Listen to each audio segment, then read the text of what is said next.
possible à qui rêve, ose, travaille et surtout n'abandonne jamais. Je vous demande donc de ne jamais abandonner puisque au bout de l'effort se trouve le réconfort. Un plaisir de vous retrouver encore cette semaine pour de nouvelles informations. Mais j'espère bien sûr que vous allez tous bien. Au menu, nous parlons de la technologie, de l'entrepreneuriat, du fait social et bien sûr, nous irons au champ. Mais bien avant tout ceci, permettez-moi d'installer mes invités.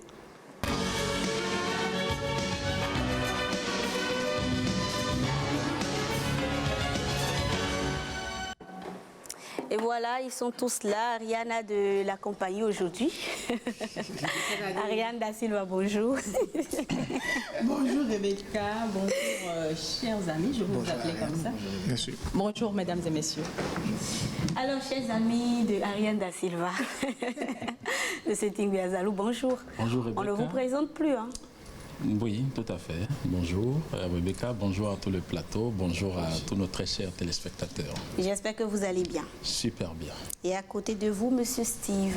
Bien sûr, bonjour à tous. Steve Oda, je suis entrepreneur et je salue également les téléspectateurs de l'ORTB.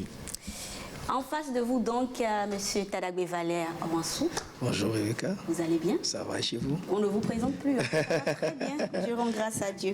Aujourd'hui, donc, dans e-tech, chers invités, nous parlons du métier de data scientist. Le data scientist, est-ce que ça vous dit quelque chose? Je pense que c'est quelqu'un qui travaille sur des données. Voilà, donc un spécialiste du traitement des données. Oui. D'accord. Oui, je crois bien. Data, données, scientiste, scientifique. Scientifique, les données. Donc un scientifique des données, quelqu'un qui travaille sur les données. Vous partagez? Oui, je crois. Et Ariane ne dira pas le contraire. Surtout que la spécialiste est là, je ne veux pas parler pour dire n'importe quoi, donc je préfère découvrir tout à l'heure. En tout cas, vous n'avez pas tort quand vous parlez de données. C'est un spécialiste des statistiques, de l'informatique et du marketing. Le data scientist recueille, traite, analyse et fait parler les données massives, autrement appelées big data, dans le but d'améliorer les performances d'une entreprise. Alors, le data scientist est doté d'une grande expertise en statistiques et en mathématiques appliquées. La construction d'algorithmes ne lui fait pas peur, surtout pas. Il doit avoir des compétences en machine learning, en big data ainsi qu'en programmation informatique. Il doit avoir donc des connaissances en Python, Java, R, SQL et ces connaissances-là sont souvent requises. Quelle étude pour devenir un data scientist? Il faut bien sûr suivre une formation. Pour devenir data scientist, il faut suivre une formation de niveau Bac plus 5 dans les domaines des mathématiques, des statistiques par exemple, un diplôme en ingénierie informatique dans une école de statistique, un master ou en spécialité Big Data. Donc voilà, donc si vous êtes quelqu'un qui aime beaucoup les mathématiques, vous savez désormais que le métier de Big Data, enfin de data scientist, est un métier que vous pouvez envisager, que vous pouvez envisager par exemple faire une carrière. Dans une entreprise, un data scientist se doit d'être efficace pour analyser les données, puis doit pouvoir expliquer ses découvertes de manière claire et fluide, aussi bien à un public qu'à un profane. Voilà, donc quand vous êtes data scientist, vous êtes en quelque sorte comme, on va dire, la pierre de l'entreprise. Vous devez connaître parce que tout ce qui concerne les données, quand on parle même déjà de nos données, c'est les photos, c'est les images. Et quand il s'agit d'une entreprise, c'est par exemple les données de tout ce que M. Tadagbe fait, par exemple avec...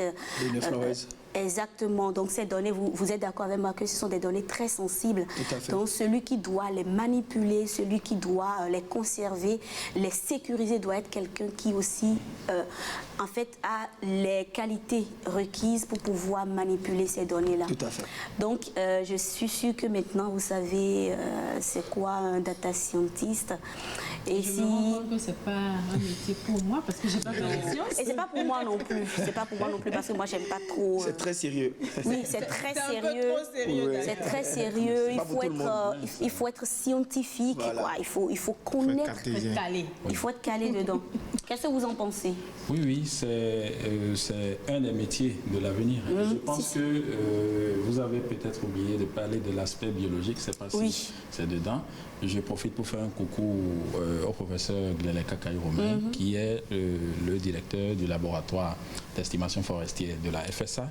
Le même travail se fait, par exemple, là-bas, en biostatistique. Et je vous assure que si vous êtes expert en statistique, que ce soit en statistique des données biologiques ou des données numériques ou autres, vous allez forcément arriver à tirer votre épingle du jeu. Surtout aujourd'hui, c'est un métier qui ne chôme jamais. Jamais. Non. Ça, c'est clair. Il faut notifier que tous les métiers du numérique, franchement, on ne chôme pas. Ouais. On ne chôme pas parce que le numérique évolue au jour le jour. Et en même temps, quand vous êtes, par exemple, data scientist, il faut vous mettre à jour. Tous les jours. Voilà, pour ne pas être dépassé. Parce que la technologie n'attend pas, la technologie évolue. Steve Roda. Oui, je suis bien d'accord avec vous. On parle aujourd'hui de l'intelligence artificielle. Et donc, c'est aujourd'hui. On en avait parlé la semaine passée par ici. Donc, c'est dire aujourd'hui que c'est l'avenir. Aujourd'hui, le numérique, voilà, donc le traitement des données, c'est aussi comment on analyse tout ça pour se projeter dans le temps, pour développer beaucoup d'autres choses aujourd'hui. Donc, je pense que il faut aller. C'est vrai que dans nos pays, on n'a pas beaucoup travaillé sur les mathématiques. C'est vrai que beaucoup de personnes avaient fui par le passé les mathématiques. Et aujourd'hui, on se rend compte que pour développer aujourd'hui et pour faire de la technologie aujourd'hui, c'est les mathématiques. Donc, mais pas forcément non plus, parce qu'il y a d'autres métiers comme le marketing digital, ou quand tu es journaliste, tu peux te faire former dans le marketing digital. Il y a aussi le community manager, tu n'as pas besoin forcément d'avoir des connaissances en mathématiques avant de le faire. Il y a plein de métiers. En fait, je pense que concernant les métiers du numérique, c'est ça qui a fait justement que beaucoup ont toujours fui. On a toujours pensé que pour être dans les métiers du numérique, il faut forcément être un carré, un féru des sciences, mais ce n'est pas forcément le cas. Oui, mais quand on parle de technologie, oui, quand on parle il faut développer les mathématiques. Oui, il faut développer. Mais il y a des gens pour le faire justement, parce que c'est toute une chaîne. Pendant qu'il y a un data scientist qui est uniquement scientifique, il y a d'autres qui vont l'accompagner, qui sont purement peut-être littéraires, mais qui accompagnent grâce à la technologie. Oui. Monsieur Tadagbe Valère. Je suis tout à fait d'accord avec vous. J'ai trop mangé de douavi ce matin, c'est à cause de ça. On est en train de remarquer. Donc je crois que c'est un métier d'avenir. Je crois que ceux qui sont dans le domaine, je crois que mes frères qui nous suivent à la télé aujourd'hui doivent s'en rendre compte qu'ils ont encore beaucoup d'avenir, ils en ont à faire. Surtout avec les maths, on ne chôme pas. Non, on ne chôme pas. Ouais. Vous aimez les mathématiques? Beaucoup. Tout ce que je fais, c'est avec les chiffres. Oui, évidemment. La À chaque nourriture fois que rentable, vous c'est avec suivez les ces vidéos qui veut démarrer, c'est Beaucoup de millions. Beaucoup de millions. Ariane Da Silva, métier de data scientist. Bon, tu as déjà dit que tu n'aimes pas trop, c'est pas pour toi. Mais bon, ça peut être pour tes enfants. Pourquoi pas? Tes frères et sœurs, tes cousins. Oui, parce que ce sont des métiers d'avenir. Et dans le temps, c'est sûr qu'après, il y aura peut-être des data scientistes, j'y arrive, plus performants même que ce que nous avons aujourd'hui. Donc, voilà, peut-être pour mes enfants. Voilà. Qui sait? On peut solliciter Ariane peut-être pour l'analyse. Voilà, on a les données. Voilà, elle analyse ces données. Elle n'a pas besoin d'être forcément une férue. Est-ce que c'est différent de la programmation? Non, c'est différent de la programmation. Un programmeur est différent d'un data scientist. Même si les deux métiers cohabitent ensemble, quelqu'un qui est programmeur ne peut pas être forcément un data scientist. Non. Non. Okay. Mais ce sont des gens qui analysent chacun de leur côté des données. Le programmeur, c'est celui-là, par exemple, qui vous permet de programmer une application et de mettre des algorithmes qui vont permettre à cette application d'appeler, par exemple, ou d'être une intelligence artificielle, de programmer l'intelligence artificielle pour que l'intelligence artificielle derrière puisse répondre à nos préoccupations. Or, le data scientist, c'est celui-là qui, lui, il gère toutes ces données-là qui ont été utilisées par le programmeur. Ok, d'accord. Voilà. Super. Ça marche. Alors, j'espère donc que vous avez retenu beaucoup de choses. Hein? Je ne vais pas revenir là-dessus. Hein? Est-ce que je peux faire une interrogation là maintenant? C'est sûr, c'est sûr. Alors, Ariane Da Silva, il est l'heure de recevoir notre référence, même si la référence est déjà sur le plateau avec nous. Il était déjà dans le bain. Il était déjà dans le bain. On installe ta rubrique et je te laisse la commande. D'accord.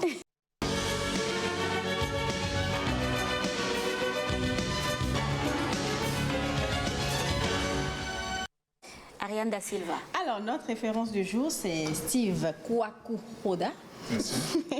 Steve Roda est titulaire d'une maîtrise en sciences économiques. Il a occupé pas mal de postes de responsabilité. Il a fondé aujourd'hui son entreprise qui est spécialisée dans la mécanisation agricole. C'est sûr qu'il y aura des échanges tout à l'heure après, parce que bon, c'est avec M. Tadagbe, c'est toujours passionnant. Quand il entend agriculture dans quelque chose, bon, il a le déclic, il est passionné, il a envie de savoir un peu plus et tout. Alors, Steve Roda, bonjour et bienvenue sur le plateau du rendez-vous de midi. C'est vrai qu'on l'avait déjà présenté, mais bon, maintenant formellement, on vous souhaite la bienvenue. Ok, merci beaucoup Ariane et rebonjour à tout le plateau, rebonjour aux téléspectateurs de l'ORTB. Alors Steve, pourquoi l'entrepreneuriat? Pour moi, l'entrepreneuriat aujourd'hui, il est capital. Quand on suit les statistiques, vous savez, c'est plus de 100 000 jeunes qui arrivent sur le marché de l'emploi chaque année. Et quand on regarde ces chiffres, quand on regarde les besoins du marché, quand on regarde l'offre d'emploi, je pense qu'il n'y a que l'entrepreneuriat pour absorber toute cette masse de personnes qui arrivent sur le marché de l'emploi. Donc c'est un domaine prometteur. Prometteur, très prometteur. Mais pourquoi est-ce que vous avez décidé d'entreprendre dans le domaine agricole? Ah oui. Pourquoi pas autre domaine? Bon, je n'ai pas commencé dans le domaine agricole. C'est vrai qu'à partir de 2014, on a créé un cabinet conseil. Et en temps, j'avais travaillé pour un consultant. Et dans le cadre de mon mémoire sur l'analyse de l'offre et de la demande du jus de bissap, voilà, rouge, voilà, pour un économiste qui parlait de bissap, c'est que je commençais déjà par être proche de l'agriculture.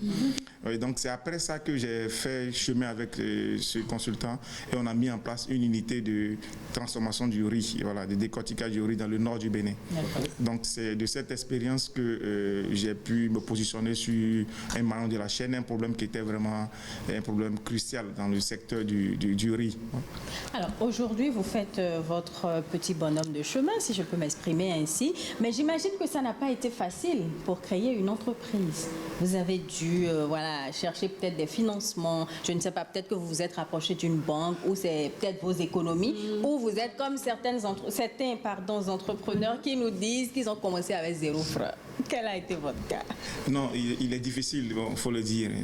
Il est difficile de faire l'entrepreneuriat à 0 francs. Voilà. Parce que même se lever, prendre le ZEM, aller, c'est aussi de l'argent. Voilà. Vous ne pouvez pas faire de l'entrepreneuriat sans bouger. Donc aller au rendez-vous, rencontrer des gens, payer à manger. C'est vrai qu'on ne facture pas, mais ça fait partie des fonds qu'on engage lorsqu'on entreprend. Donc dire qu'on investit à 0 francs, ça veut dire peut-être que vous avez tous les services gratuitement, ce qui n'est pas évident. Donc moi, je n'ai pas commencé à 0 francs. Voilà. On a commencé, il faut dire que c'est un peu particulier avec moi parce que j'ai commencé l'entrepreneuriat dans le nord, j'ai dit tout à l'heure, dans le nord du Bénin, et on avait des projets qui nous accompagnaient. On avait beaucoup d'argent au début et pourtant on a échoué. Voilà, donc l'installation de l'usine déjà a coûté environ 16 millions.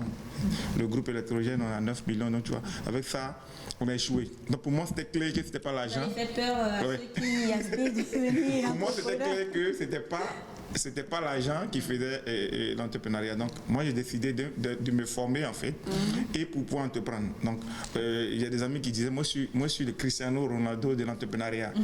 Et il y a des gens qui sont les Messi de l'entrepreneuriat. Les Messi de l'entrepreneuriat, ce sont des gens qui sont doués à entreprendre naturellement. Mais moi, j'ai appris l'entrepreneuriat, je me suis formé, voilà, j'ai travaillé toutes ces compréhensions de l'entrepreneuriat. Et donc aujourd'hui, je pense qu'on n'entreprend pas aujourd'hui comme hier. Ouais, hier, c'était possible, hein, vous êtes doué, vous avez un peu de génie, voilà, vous pouvez. Mais aujourd'hui, c'est très rigoureux.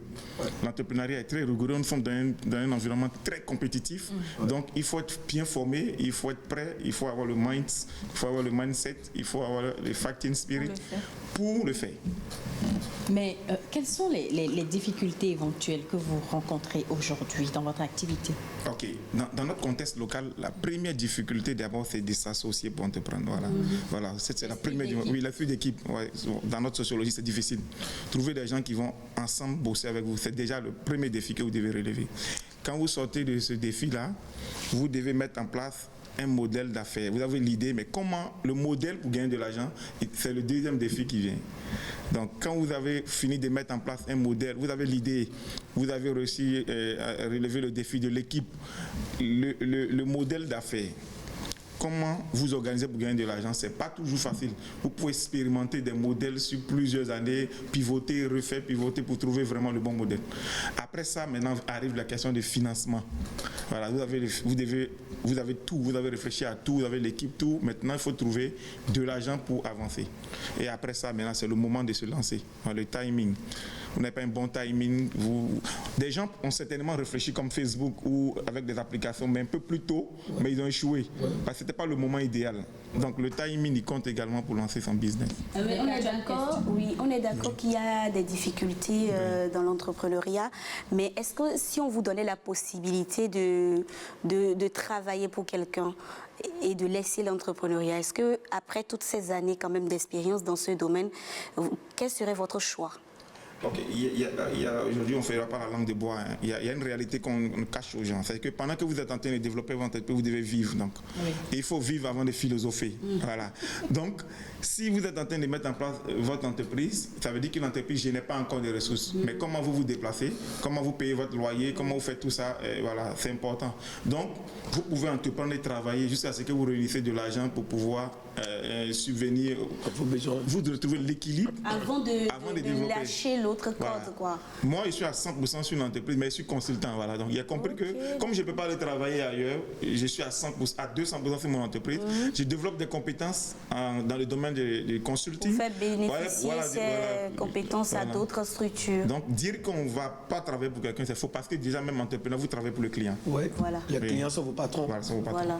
Il faut le dire parce qu'on a tendance à croire que quand tu es entrepreneur, en fait, c'est ça qui amène beaucoup de personnes même à aller dans ce domaine. Je veux travailler pour moi. On est son propre chef. On se commande. Non, j'aime bien la manière dont vous expliquez. Il faut que les gens comprennent que c'est pas facile et c'est pas une question d'argent forcément. Il faut être sûr. Il y a certaines personnes qui lâchent leur boulot du jour au lendemain juste pour se consacrer entièrement à l'entrepreneuriat. Aujourd'hui, vous leur dites que vous ne leur conseillez pas ça. Oui. C'est bien ça. Oui. Et monsieur Talabre aussi est d'accord. Oui, oui. Merci beaucoup pour toutes ces précisions. Je suis sûre que les jeunes ont pris note. Et désormais, on sait que c'est possible, même si ça ne se fait pas avec 0 franc. Il faut dépenser, il faut perdre et il faut gagner. Merci. Voilà. Merci beaucoup. Vous restez avec nous, même si Ariane Da Silva doit nous fausser compagnie. Ça me fait mal, mais bon, je sais que tu es appelée à d'autres obligations. Oui, donc. quand on est... Bon, enfin... Oui, non, c'est bon. Je risque d'exagérer. Ariane Da Silva, merci beaucoup. Je te retrouve donc tout à l'heure là, mais avec les téléspectateurs, on se retrouve la semaine prochaine. On va déjeuner ensemble. Pour une fois, on a déjà dit qu'on ne mange pas, on déjeune. Et mon invité que je voulais recevoir un peu plus tard, je vais quand même lui permettre de venir occuper la place royale. La place royale. Donc Esther Toby, merci de nous rejoindre sur ce plateau pendant que Ariane Da Silva, je te remercie encore une fois. Merci beaucoup. À tout à l'heure donc. Donc Esther Toby, vous pouvez venir vous asseoir ici s'il vous plaît. Esther Toby est artiste, elle est chantre de l'Éternel, elle fait du gospel. Super. Vous aurez le temps de la découvrir tout à l'heure, en tout cas à travers ses œuvres. On va vous parler d'elle. Esther Toby, bonjour. J'espère que vous allez bien. D'accord. Alors, pour le moment, nous parlons d'un fait de société qui va faire objet donc de débat.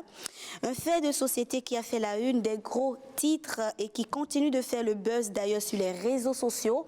Il s'agit d'une femme qui aurait assassiné, puisqu'elle est devant la justice, qui aurait assassiné son mari pendant son sommeil. On a vu les images sur les réseaux sociaux. On a surtout vu les faits. Et selon les faits, il s'agit d'une jeune femme de 26 ans, mère de 2 enfants et enceinte du 3e. Donc dans la journée, une dispute éclate entre son mari et elle, un homme d'une trentaine d'années environ. La raison est qu'elle soupçonne son époux d'infidélité. Contre toute attente, pendant la dispute, ce dernier lui annonce qu'il va prendre une seconde épouse pour avoir la paix. D'aucuns diront qu'il n'aurait jamais dû dire cela, puisque cette information fait basculer la jeune dame de foyer croyante à femme diabolique. Je mets ça entre griffes puisque je ne fais que relater les faits. Elle ne veut pas partager son homme. Elle va alors préparer sa vengeance. Aux environs de 3 heures du matin, pendant que son mari dormait, elle va l'abattre en tranchant sa gorge avec une hache, puis se rend tranquillement elle-même au commissariat pour se rendre et tout avouer. Aujourd'hui, elle est devant la justice pour répondre de cet acte odieux parce que oui, nul n'a le droit d'ôter la vie à quelqu'un d'autre, ni de se rendre justice. Nous partons donc à partir de ce fait, nous parlons de la violence conjugale et ce que notre société, ou plutôt la femme, qualifie d'infidélité. Oui, nous allons en parler. À quel moment peut-on qualifier un fait d'infidélité? À quel moment peut-on dire que son homme ou sa femme est infidèle? On en parle. Madame, Messieurs, c'est donc parti. Ma première question s'adresse à Esther Toby. Je ne sais pas si vous avez lu ces faits-là que je viens de narrer sur les réseaux sociaux. En tout cas, ça fait le buzz. Effectivement. Quelles sont vos impressions? Qu'est-ce que vous avez pensé quand vous avez lu, quand vous avez pris contact tout de suite avec ce test-là sur les réseaux sociaux? Quelles étaient vos impressions? Bon, déjà, moi, j'ai reçu un choc en lisant qu'une femme a abattu ou a tué son homme en plein sommeil. Pourquoi? Parce qu'il aurait été infidèle ou prévoyait de... Il a été infidèle verbalement. Bon, voilà. Il a dit qu'il compte prendre une seconde épouse. Ça suffit pour... bon, selon moi, déjà, on ne venait jamais de connaître l'être humain. Je pense que si ce monsieur savait qu'un jour, son épouse, la mère de ses enfants, allait le conduire à la mort, il ne l'aurait pas fait. Mais après, tout le monde, je ne défends pas la dame, mais déjà tout le monde est en train de l'accuser, que ouais, c'est une meurtrière, et certains hommes ont commencé par...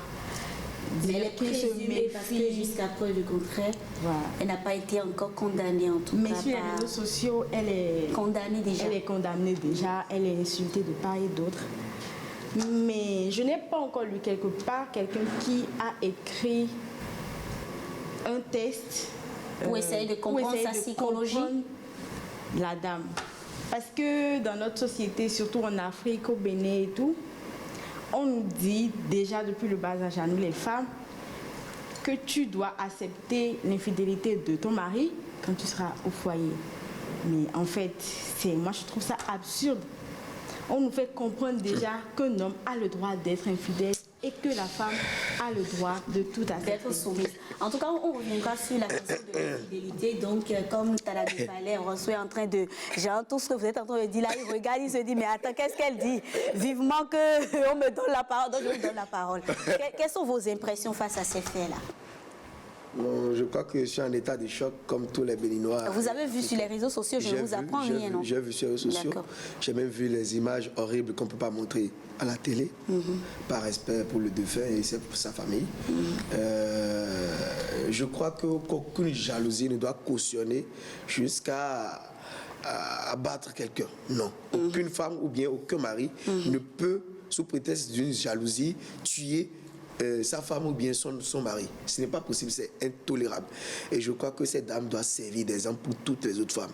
Elle dit, la loi doit être la plus rigoureuse possible pour qu'on dise, en 2022, une dame a abattu son mari pendant le sommeil et voilà ce qui lui est arrivé. Parce que moi, c'est pas possible que tu puisses travailler toute une journée, revenir à la maison le soir. Et est-ce le qui-vive? Et je vous jure, je le jure devant Dieu, devant les hommes, depuis que le truc s'est passé, j'ai peur de ma femme. Non, oui. Et j'ai même mené une discussion sérieuse avec ma femme. J'ai dit, toi, tu es capable de... Tu m'accuses tous les jours de... Oui, tu ris avec les filles et tout. Surtout quand tu likes la vidéo d'une fille sur TikTok. Elle dit, pourquoi tu as liké la vidéo? Elle te suit tes commentaires. Et puis, je lui ai dit, est-ce que tu peux aller jusque là? Elle dit non. J'ai dit non, je ne te crois pas. Et puis, depuis le jour-là, j'ai plus dormi dans la même chambre que ma femme. Je dors dans une autre chambre. Et c'est après, mon papa est venu et a dit, non, toi tu es fou. Ta femme, elle ne va jamais te faire ça. Elle t'aime de tout. Bon, là, sinon j'étais sur le qui-vive. La nuit, je ne dors pas. Oui, c'est la vérité. Monsieur, on n'est pas en sécurité avec la femme. On n'est pas en sécurité. Quelles sont vos impressions face à ces faits-là? Vous partagez la vie de... Merci Esther, merci. C'est Tadagbe. Oui, Ok, donc moi je pense que déjà, c'est un fait qui appelle beaucoup d'interrogations. D'abord, comment est-ce qu'on se met en couple? Voilà. Aujourd'hui, comment on se met en couple? Est-ce qu'on se connaît suffisamment avant de se mettre en couple? Encore que soi-même, on ne se connaît pas. Et si on ne cherche pas à aller vers la connaissance de l'autre, c'est un peu compliqué. L'autre chose également, il y a beaucoup d'ignorance également dans notre société. Parce que, d'abord, pour l'homme, devait savoir que quand une femme est en état, si je me réfère à ce que vous dites, il n'y a pas fait d'enquête. Si la femme est enceinte, c'est que le corps, il y a beaucoup de la physiologie de la femme avec la psychologie, tout se modifie en fait. Donc on ne peut rien prévoir. Donc ça c'est un fait qu'il faut comprendre. Pour la femme même qui est enceinte, elle doit savoir que en situation prénatale, c'est que tout ce que je développe, je vais le communiquer à l'enfant. Voilà, donc toutes ces réflexions aujourd'hui, toutes les condamnations qu'on fait à la dame, tout ce qu'elle va ressentir, elle va le transmettre au bébé, il n'y a rien à faire. Donc peut-être que ça aussi c'est une méconnaissance pour elle, pour l'homme aussi c'est une méconnaissance. Donc déjà, il y a ces questions-là à faire. En fait, vous êtes en train d'essayer de comprendre sa psychologie au moment des faits. Au moment des faits. C'est bien ça. Et je pense que c'est, pour moi, je pense, vu comme c'est la justice qui gère un problème comme ça, je ne vais pas m'aventurer sur ce sujet-là. Ouais. D'accord. Alors, Tingbe Azalou, je suis à vous. Vous, sociologue, en tant que sociologue, que pensez-vous de ces faits? Qu'est-ce qui peut amener une femme ou tout simplement quelqu'un à ôter une vie, à tuer, et ceci au nom de l'amour? En tant que sociologue, est-ce qu'il y a des études dans ce cas-là? Vous pouvez nous expliquer ce qui peut amener quelqu'un à poser un tel acte?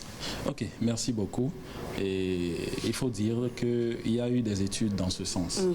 Et des études au Bénin parlent aujourd'hui de violences faites aux hommes, pas seulement qu'aux femmes. Oui, ça existe. Que ça ne vous fasse pas rire, c'est un sujet tabou. Les hommes vivent des violences conjugales. Je le dis et je le répète. Ce n'est pas qu'en Europe, ce n'est pas que chez les autres. Ça se passe aussi ça se sous passe l'ocieux. ici aussi au Bénin. Il y a au moins une étude qui a été réalisée au Bénin. Le fait, c'est quoi? Vous savez, les femmes développent beaucoup plus une violence verbale et psychologique. Et les études scientifiques et réflexions sociologiques ont montré en fait que l'âme favorable de la femme dans cette violence faite à l'homme, c'est-à-dire cette âme favorable est la violence psychologique. Quand la femme, par exemple, refuse de préparer à manger à son mari, refuse d'aller au lit, et le plus grave, c'est que la femme refuse toute communication. Vous voyez, c'est ce que beaucoup d'hommes ont dit, par exemple, au Bénin. Elle a peut-être fini de préparer à manger et elle ne mange pas avec vous. Elle est là à suivre la télé. Enfin, vous êtes en train de suivre la télé, elle vous laisse, elle va au dehors. Donc, elle fait des jeux, en fait, qui vous causent une violence psychologique. Et il faut dire que dans ce cas de figure, il y a des hommes qui ouvrent la brèche de l'infidélité, donc multiplient les deuxièmes bureaux et autres. Il y a d'autres hommes qui, par peur de la honte, parce que je le dis, c'est un sujet tabou, un homme qui vit des violences de la part de sa femme n'arrive vraiment pas à le dire. Donc il y a de ces gens d'hommes qui développent en silence une certaine résistance, c'est-à-dire ils gèrent la situation et ils acceptent. Donc il y a, selon les études béninoises, les violences psychologiques faites par les femmes, les violences morales. Il y a aussi les violences physiques, c'est-à-dire à coup de, enfin, des violences manifestées par des bastonnades, à coup de à coup de pilon. Le coup de hache a été une première entendue au Bénin, en tout cas c'est la première fois que nous, en sciences, on l'a entendu au Bénin. D'accord. Donc, à part ça, il y a aussi d'autres violences, des violences économiques, des violences spirituelles, parce qu'il y a des femmes aussi qui passent par les forces occultes pour essayer de dominer. Oui, c'est aussi une forme de violence, il faut le dire. Maintenant, malheureusement, dans l'exemple sur lequel on a démarré par faire ce débat, l'homme est décédé. C'est le moment de dire à nos femmes, oui, aujourd'hui nous sommes dans un monde qui fait la promotion des droits des femmes, qui fait la promotion de l'émancipation des femmes.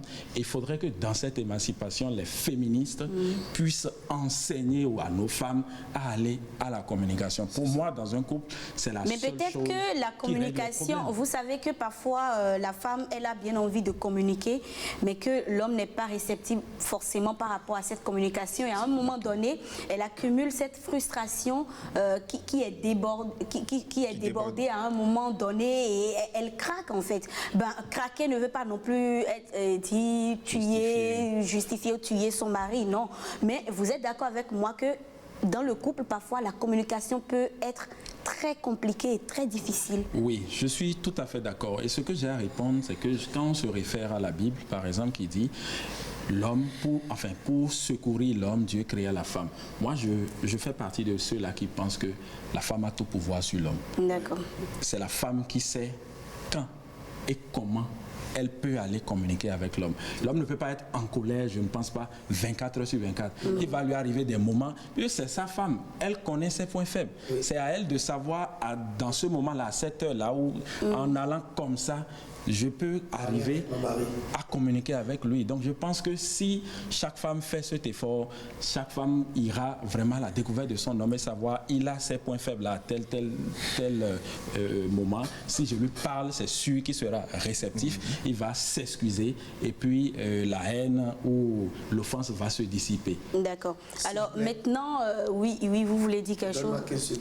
En fait, je voudrais aussi, on accuse la femme tout le temps, je voudrais aussi qu'on demande l'expertise d'un psy pour voir qu'est-ce qui a amené quand même une dame qui est aussi douce que ça à tuer comme ça. Donc on a besoin douce, aussi... Vous l'avez goûté? Bon, d'après ce que j'ai lu sur les réseaux sociaux, elle n'a jamais fait d'histoire, il n'y a jamais eu de problème. Et elle a quand même un visage assez innocent. Innocent, voilà, donc on a besoin d'un psy aussi. Par rapport à ça, moi j'ai vu des études réalisées en Occident. Oui. La plupart des cas où il y a eu violence de la femme sur l'homme, ce sont des femmes qui sont silencieuses, qui ne parlent pas, qui ont des visages d'anges. C'est comme ça. En tout cas, la plupart du temps, on dit qu'elle a accumulé beaucoup trop de frustration. Oui. Alors, je viens et on parle maintenant donc des fidélités, Esther. À quel moment doit-on qualifier un fait d'infidélité? Doit-on accuser son mari d'infidèle? Eh bien, moi déjà... Est-ce que vous croyez déjà même à l'infidélité? Évidemment. Ok. Maintenant, à quel moment? Nous vous suivons. Moi, je dis toujours que l'infidélité commence dès l'instant où tu sors de la maison, où je dirais les plans que tu as avec ta femme ou ton homme, parce que je parle dans les deux sens, les plans que tu as avec ta femme ou ton homme, tu commences aussi par les mettre en place avec une autre personne. Moi, je dis trop souvent même que le sexe, c'est juste l'accomplissement de la finalité de l'infidélité, parce que l'infidélité commence déjà par les approches, quoi. Les bonjour, comment tu vas? Pas ça. Ou bien les gens... Pas le fait que l'homme ou la femme commence par donner de faux espoirs à quelqu'un d'autre, ou commence par donner de l'espoir à quelqu'un d'autre. Tout en étant en couple. Tout en étant en couple avec moi, tout en étant en couple avec son homme, quelqu'un d'autre, voilà. Mais tu commences par énumérer des plans de vie avec une autre personne. Ça, c'est déjà de l'infidélité. Parce que vous commencez par là, vous vous mettez ensemble, vous donnez des directives. Et après, on ne comprend plus rien parce que vous faites le même projet avec d'autres femmes. Ok, mais Esther, dites-moi, est-ce qu'on devrait ou est-ce qu'on doit quitter un foyer pour cause d'infidélité? Vous savez, la vie est un choix. Et moi, je dis toujours que la femme, en réalité, elle a toujours des options. Je ne dis pas que j'accuse celle qui quitte le foyer ou je condamne celle qui reste. Mais la vie est un choix. Chacun fait son choix et assume. Il y a des femmes, elles se privent de la paix du cœur pour le bien-être de leur foyer. Il y a d'autres femmes. Parce que dans cette vie, on n'est pas éternel. On va tous partir un jour. Mais pourquoi est-ce que je dois rester dans un foyer dans lequel je n'ai pas la paix du cœur, je suis là, je souffre? En fait, ce que vous êtes en train de dire, c'est que s'il y a infidélité et qu'elle a quand même la paix du cœur dans son foyer, elle peut rester. Ah oui, parce que la vie, c'est un choix. Merci. Il y a des femmes qui vraiment décident de rester parce qu'elles me disent, je ne manque de rien, mon mari me respecte, il cache son infidélité, donc moi, je reste là. Mais moi, je dis que dès que ça menace... Vous auriez quitté? Ah, dès que ça menace ma paix du cœur, moi, je quitte. Mais s'il n'y a pas menace et on est en bouillie comme les Ivoiriens le disent, quoi. Je peux quitter, ça dépend. Ah bon? Ça dépend, franchement, je peux quitter. Il n'y a pas l'homme modèle. C'est vrai, en tout cas. Mais moi, je dis toujours, il y a mieux ailleurs. Parce qu'il y a par exemple des hommes qui respectent la femme, qui prennent soin de la femme, qui ne battent pas la femme, mais il y a des hommes qui font le contraire. Ça veut dire qu'on peut dire qu'un homme qui ne bat pas sa femme est mieux qu'un homme qui bat sa femme. Il y a des femmes qui vous diront qu'elles préfèrent être même bastonnées par un homme riche plutôt qu'à par un homme pauvre. Voilà, la vie c'est un choix aussi. La vie, c'est un choix. En tout cas, le temps est en train de filer là. Donc, un dernier tour de table rapidement. Vos avis sur cette question-là, l'infidélité. À quel moment on considère un fait comme infidélité? À quel moment doit-on accuser son ou sa partenaire d'être infidèle? Très rapidement. Je commence par Valet. Alors moi je suis un homme dont je vais parler par rapport aux hommes. Bon, pas aux femmes. Donc, un sujet ou bien on considère qu'une femme est fidèle au moment où elle cache son téléphone et elle sort la nuit pour faire des appels dehors, ou elle fait des sorties, elle ne vous avertit pas, ou déjà les gens dans le quartier commencent à te dire surveille ta femme. Là, tu peux la considérer, ou elle commence pas à te manquer de respect. Ah oui, si ta femme commence pas à te manquer de respect sans motif et tout, ou le plus dangereux c'est quand ta femme est plus proche de ton meilleur ami que toi. Et souvent dans les... Oui, moi tous les jours sur mon statut je mets des vidéos pour interdire aux gens de ne pas mettre leur femme au contact de leur meilleur ami. Souvent les gens qui vous font plus mal, c'est les gens qui sont proches de vous. Elle fait des petits trucs, elle porte des petits cadeaux à ta femme, lui touche le cou et tout. Oui, c'est dangereux. L'amitié avec une femme mariée, il n'y a pas. En tout cas, on va aborder la question un autre jour. Voilà. On va faire ce débat la semaine prochaine. Donc, prenez rendez-vous. Il n'y a pas. Alors, dites-moi, quel est votre avis par rapport à ça, l'infidélité, très rapidement. Moi, je pense qu'il y a infidélité quand l'engagement est trahi. Donc, voilà, on a pris un engagement ensemble de rester d'une certaine façon ensemble. Et quand ce n'est plus de la même manière, je pense qu'il y a infidélité. Donc, selon moi, infidélité par rapport à l'engagement. Maintenant, comment ça se manifeste? Il a déjà dit pas mal de choses. Quand les habitudes commencent à changer, on sait que, bon, le registre aussi a changé. Oui, je dirais que l'infidélité commence d'abord en pensée, avant de se traduire en parole, avant de se traduire en action. Parfois même ça ne se traduit pas en parole. Donc il faudrait essayer d'éviter, parce que quand l'infidélité vient, ça a assez de conséquences, surtout sur la vie des enfants. Notre société souvent diabolise un peu les hommes et suppose que l'homme est toujours le sexe fort, et donc l'homme doit se contenir, il doit se maîtriser, et parfois la société déculpabilise. La société béninoise déculpabilise la femme et permet que la femme ait un peu quelques écarts en fait de comportement. Ça fait que des hommes, parce qu'ils veulent se maîtriser, vont à l'infidélité. Donc il faudrait réellement qu'à la lumière en fait de ces informations, que les femmes fassent tout pour que l'homme ne se voit pas obligé d'aller à l'infidélité, même s'il y a des hommes qui délibérément depuis leur enfance ont choisi d'être des hommes infidèles. D'accord. Merci beaucoup pour ces apports. Pour conclure, tout simplement, on n'est pas d'accord quand même, hein. Je suis sûre que vous êtes unanime, vous êtes d'accord avec moi, que nous condamnons ce fait-là. Nul n'a le droit de se rendre justice, nul n'a le droit d'ôter la vie à quelqu'un d'autre pour quelque motif que ce soit. Non, ça n'est pas possible parce que nous sommes dans un état de droit et au-delà même de la loi, il y a les règles de la nature qu'il ne faut pas tout simplement transgresser, il ne faut pas se rendre justice, il ne faut pas poser des actes qui, oui, ces actes-là, il y a quand même beaucoup de personnes derrière qui vont subir les conséquences, pas directement, mais indirectement, puisqu'il y a des enfants dans ce couple-là. En tout cas, on sait que bientôt, on aura les nouvelles du côté de la justice, on saura quelle sentence a été accordée à cette femme-là. Merci, chers invités. Alors, on place maintenant la rubrique de M. Talabé Valère. Oui, on va au chant. On va au chant, ça pour ça.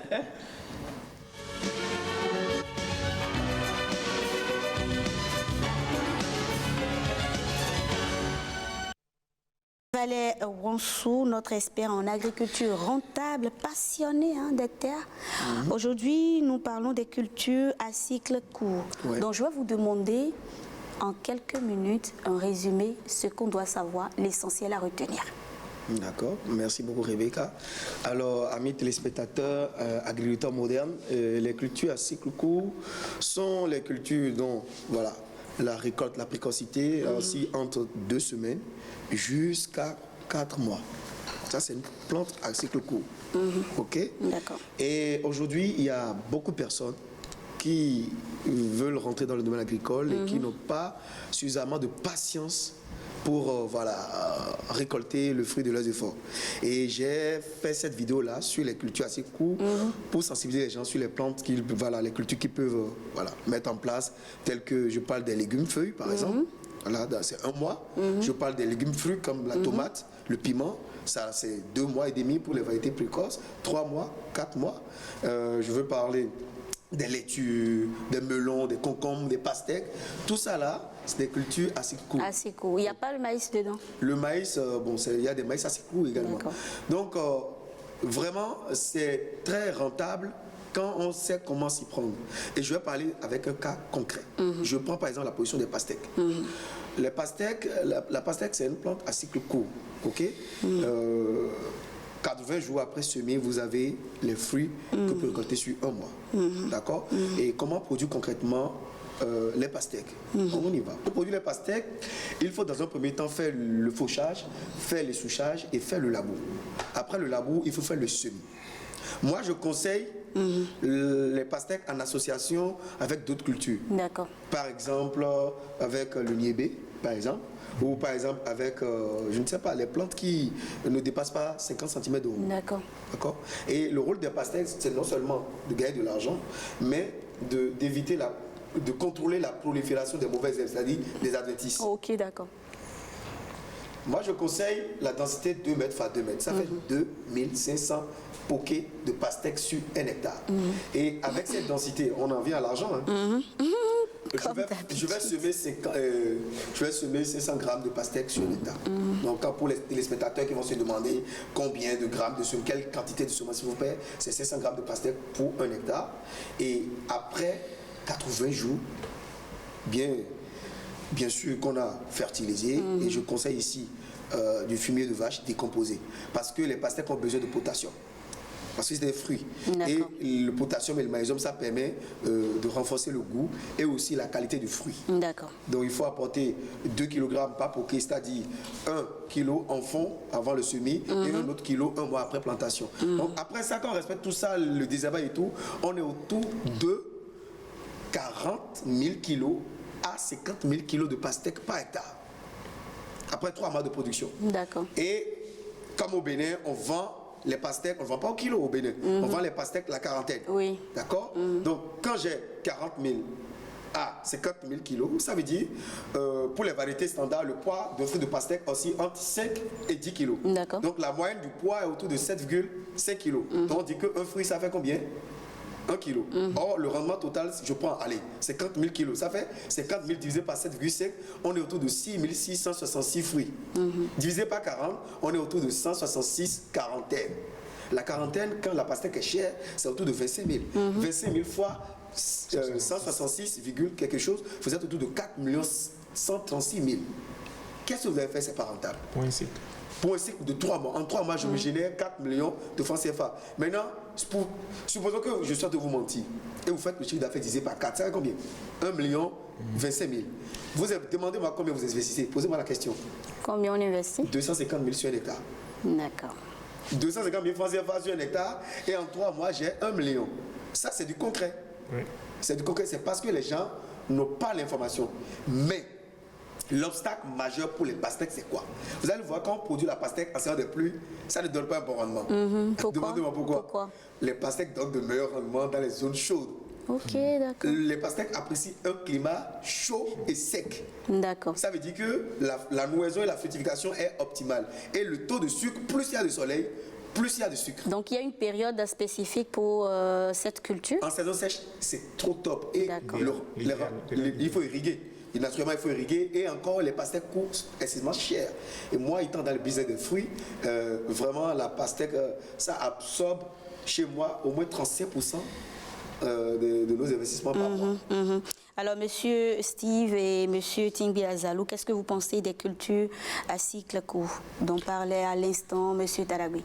Moi, je pense que assez court, c'est même favorable même à l'atténuation au changement climatique. Donc, on est dans un contexte de changement climatique, donc il faut prioriser les cycles courts plus que les cycles longs pour amoindrir le choc. Donc ça, c'est une bonne idée. Je pense qu'on a aussi trop mis l'accent sur les cultures de rente, alors que voici des cultures qui rapportent tout de suite gros et puis qui permettent aux populations de disposer des fruits. Moi, je pense qu'il faut communiquer, il faut faire connaître pour que tout le monde se lance dans l'agriculture. Et le marché existe à gogo. Oui, absolument. Il y a le marché. Talagui Valère Ronceau, merci. Je vous en prie. C'est toujours un plaisir de vous suivre. je le dis et je vais toujours le redire. Quand on vous suit, on a envie de laisser tout, de vous suivre et de faire l'agriculture. C'est ma mission en fait. D'accord. En tout cas, ça nous fait plaisir parce que grâce à vous, on a quand même des apports. On comprend mieux ce que c'est que l'agriculture, surtout l'agriculture rentable. Ouais. Sans transition, j'installe ou je réinstalle Esther Toby. Ah, vous n'avez pas posé de questions à mon ingénieur? Non, mais je sais que si je lui pose la question, je sais qu'il aime ça. Vous allez en discuter dans les coulisses. Mon temps est parti. Vous voulez parler un peu des zones agroécologiques? Je sais. Il est passionné, il va commencer, on va pas. Je dois boucler les. Bon, comme il me tacle là, je lui dis qu'il n'y a pas de zone agroécologique, sauf les sols hydromorphes, c'est-à-dire les sols inondables. La pastèque n'a pas de préférence de terre. Pourvu qu'il y ait la terre, ça va pousser, sauf les zones inondables. D'accord. Donc que ce soit en zone guinéo-congolaise, soudanienne. Et ça marche très bien. Au nord comme au sud du Bénin pour produire. Donc les téléspectateurs, la pastèque c'est partout. C'est partout. Donc on travaille. Et vous allez poursuivre votre discussion. Alors Toby Esther à Ouanchélé, c'est bien ça. À nouveau, bonjour. Merci d'être avec nous sur ce plateau du rendez-vous de midi. Alors comme j'ai commencé par le dire, vous êtes chanteur, vous êtes artiste du gospel et Toby chante depuis qu'elle est toute petite parce qu'elle a commencé par la chorale, c'est bien ça. En effet. Ça se passait comment? Jeune fille, petite fille dans la chorale? Depuis toute petite, puisque je suis issue d'une famille remplie de chanteurs, de musiciens, de chanteurs, de chanteuses. Comme quoi les chiens ne font pas des chiens. Ça a commencé depuis toute petite. J'adorais chanter dans la chorale, même si je ne savais pas encore trop comment faire. Je ne me débrouillais pas encore trop bien, mais il y avait cette volonté et cette dévotion en moi. Donc, depuis toute petite, on me mettait devant dans la chorale. Je chantais et arrivé à un moment donné, on a commencé par me remettre le micro, par me mettre au devant de la scène, lors des concerts. Donc j'ai commencé par me débrouiller un tout petit peu après. J'ai travaillé, je travaille toujours d'ailleurs, j'ai commencé par faire des chœurs au studio. J'ai commencé par aussi poser des leads au studio sur beaucoup de chansons. Des fois j'entends ma voix même. Et ça vous étonne pas? Ça ne m'étonne pas, mais après on me dit c'est toi qui as fait le chœur là. Je dis ah oui, d'accord. Quand j'avais quel âge? D'accord. Mais j'ai fait déjà tellement de chœurs, beaucoup plus dans le domaine du gospel. Ce n'est pas que je n'aime pas les artistes qui Est-ce que vous allez faire uniquement une carrière gospel, uniquement de la musique gospel, ou bien vous pensez que c'est pas tout besoin? Bon, je pense que je vais faire du gospel. Parce que, à la base, la musique gospel, elle me parle, elle m'éduque, et elle me donne de la joie. D'accord. Parce qu'il y a eu des fois de me retrouver dans des situations compliquées, mais il suffit d'une chanson gospel Pour vous apaiser. m'apaiser ou pour trouver solution à mon problème. problème. Donc c'est déjà une question de, comment je veux dire, D'habitude? d'habitude, voilà. d'habitude. Vous avez connu que ça. Je n'ai connu que ça, voilà. Et j'ai beaucoup plus évolué dans ce domaine. milieu-là. Mais après aussi, il y a des artistes quand même qui ne font pas du gospel, que j'aime beaucoup, que j'écoute. D'accord. Et là, donc, vous sortez votre premier single. Même s'il y a eu d'autres chansons, vous avez commencé par le dire, vous êtes intervenu sur plusieurs chansons. Et le titre, c'est Splendeur. Splendeur pour dire Splendeur pour dire en quelque sorte merci Seigneur. Merci Seigneur. Pourquoi? Parce que notre Dieu, il est rayonnant, il est splendide et pour tout ce qu'il a fait dans ma vie, ce qu'il fait et qui continuera de faire. Je veux lui dire merci, je veux lui rendre gloire, honneur et montrer combien il est splendide. D'accord. Et à travers cet extrait-là, qu'avec la complicité de Fanny, on va suivre, je suis sûre que mes invités aussi vont voir combien de fois ce Dieu, il est merveilleux avec cette splendeur. On y va.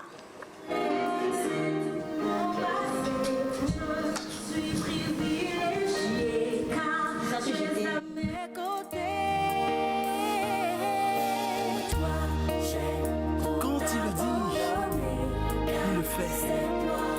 Parce qu'il est le maître des temps et des circonstances. Sa gloire n'a point de fin, parce qu'il est l'alpha, il est l'oméga, le créateur qui est resté incréé. Gloire à son nom.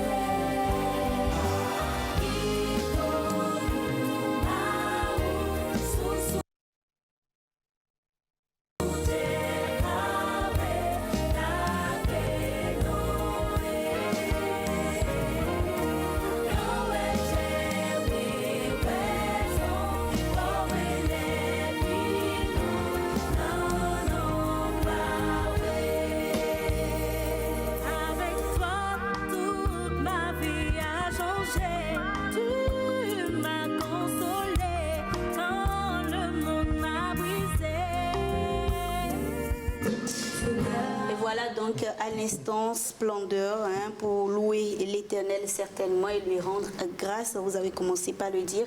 Quels sont les projets en cours de Esther, Toby? Bon, je dirais que je ne suis pas pressée. J'ai commencé tout doucement. Donc pour l'instant, je suis en train de faire la promotion. D'accord, de votre titre, La Splendeur. Voilà, de Splendeur. Et pourquoi pas dans quelque temps un petit concert. En tout cas, tout ça par la grâce de l'Éternel. On espère être invité. Il n'y a pas de problème. La musique gospel, messieurs, qu'est-ce que vous en pensez? Est-ce que vous aimez la musique gospel? Moi, j'adore toutes les musiques. C'est pas face à la caméra? Non, pas du tout. J'adore toutes les musiques qui permettent en fait une élévation. Parce qu'on en a besoin pour quitter notre nature humaine pour la nature divine qu'on doit épouser. Moi, j'apprécie vraiment. Elle chante bien d'ailleurs. Il y a des fans par ici. Alors, t'as la gré? Oui, je ne sais pas droit des pastèques, mais des pastèques. Il n'y a pas de souci, ne vous inquiétez pas. Non, j'adore le gospel et moi aussi, j'ai fait la chorale comme elle. D'accord. Et moi, je suis passionné par la voix. D'accord. Voilà. Donc, je crois que j'aurai une carrière, pas de musicien, mais bon. À la fin, à 50 ans, je dois sortir un single. En tout cas, tu as bien commencé par parler de la voix, donc on a bien envie quand même au-delà de l'extrait qui est en train de passer en sourdine là, en acapella, entendre la voix, de notre cher Toby Esther en live. Donc, vous choisissez votre titre. On y va, on vous suit. Je choisis Splendeur. Allez-y. Avec toi, toute ma vie a changé. Tu m'as consolé quand le monde m'a brisé. Seigneur, c'est toi qui m'as trouvé, m'a lavé, parfumé. Je suis un nouveau-né. Waouh. C'est fort. Qui nous permet de clôturer donc en beauté cette émission. Merci pour votre fidélité. Toby Esther, merci, un plaisir de t'avoir reçu par ici. Un plaisir, messieurs. J'espère vous revoir très bientôt. Merci aussi à vous, chers téléspectateurs, pour votre fidélité à cette émission. Prochain rendez-vous, c'est déjà demain, quand il sonnera très exactement 12 h. En attendant, portez-vous bien. Bye bye.